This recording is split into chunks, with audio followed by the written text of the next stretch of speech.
We just had our day, I guess, what you'd call it, you know, our training area and people that we worked with, and we just got in there to win. You know, it takes 7 days, about 7 days to get over there all together, you know what I mean? But that was an experience too. I mean, just riding, you know, and nothing but water every day. See the same. I mean, you're just riding there on the ocean, you know, nothing but water. But you get tired of it, you know, after a while. You didn't get seasick? Well, yeah, I did. I don't think there's nobody that didn't. There was a 57 recoilless weapon that when it fired, it had a back thrust. You had to stand out of the way about 30 feet, or it would pick up stuff off of the like little rocks and stuff and throw them back, you know. I mean, it was dangerous to be. The back thrust was, you got where you'd run from that. I mean, you'd just find a place, you know, where you could, everybody, I mean, would get down low, you know, when you shot it. But it had a back thrust and it would just like blow gravel and whatever was in the way, you know. But it was a powerful shell, about that big around, about 4 inches, I guess. You know, when it come out, you know, it made a mess, you know. But the ones that was trying to come over, you know, I guess they just sent out like 5 or 6 people, you know, and soldiers, and let them, you know, give us a outlook on what was going on. But they'd have these bombers come by and help out now and then and different things, you know. We learned how to operate it the best, you know, that there was, you know, I mean, best we could, you know, and scattering the enemy or bringing them under control, you know. And so we had a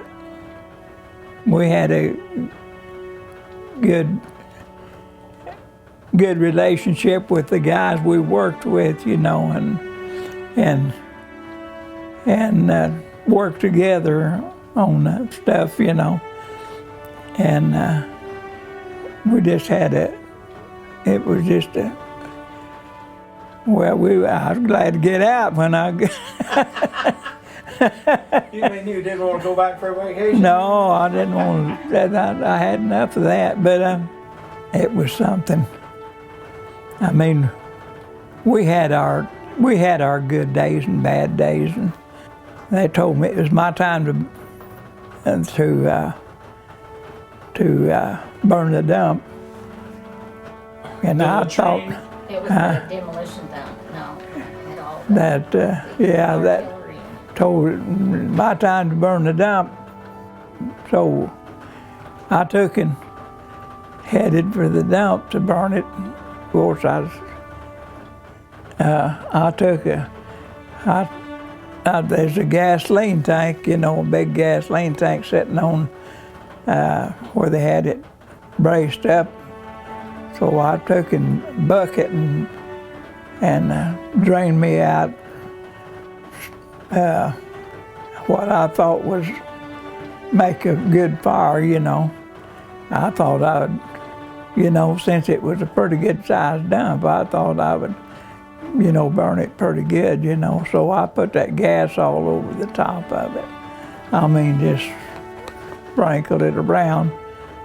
Then I got way back over the dam and wet me a stick with gasoline and got it afire and throwed it over the dam. And boy, I tell you, them cans and different things and everything went up like an umbrella. And coming down, you hear plank, plank, plank, plank, plank, plank. And some of the guys, you know, come out of their bunks, come around to see what was going on, you know, that they'd never heard nothing like that, I guess. I thought since I was going to build a fire, I might as well to have a good one. But I didn't know I had that much gas on it, you know. I mean, I didn't know it would make it, you know, that much of a explosion, you know. But it just, you know, gasoline, you know, just. But there was some tents, you know, all off to the, well, whatever, about sleeping tents was out there a ways, you know, but it didn't hurt none of the tents, you know. So I was thankful for that. But anyway, we had our times, you know, and we just done the best that we could as far as defeating the enemy, you know, or teaching others, you know, how to handle their weapons and different things. And yeah, just don't be afraid. Yeah, you can't hardly be afraid. You can't hardly afford not to be afraid sometimes, but you got to get in there and do what you know's got to be done. Oh, it was good to be out. It was good to see people that you know that you hadn't seen in a long time. To get to come together and, you know, and fellowship and stuff like that, you know, just to experience all in itself, you know, is to come and visit neighbors and different things you hadn't seen in a long time. Like the radio announcer said, I kept the faith. And that's what in the service, you just keep the Lord before you and the things that you do and let Him guide and uplift you and put your faith in Him, you know. So He'll take you through. I mean, when everything else fails, seems like He's always there. But I mean, to lose contact with the Lord is, I mean, something else. You don't want to do that. I mean, especially if you're in battle, you know. But it seemed like I relied on Him the most.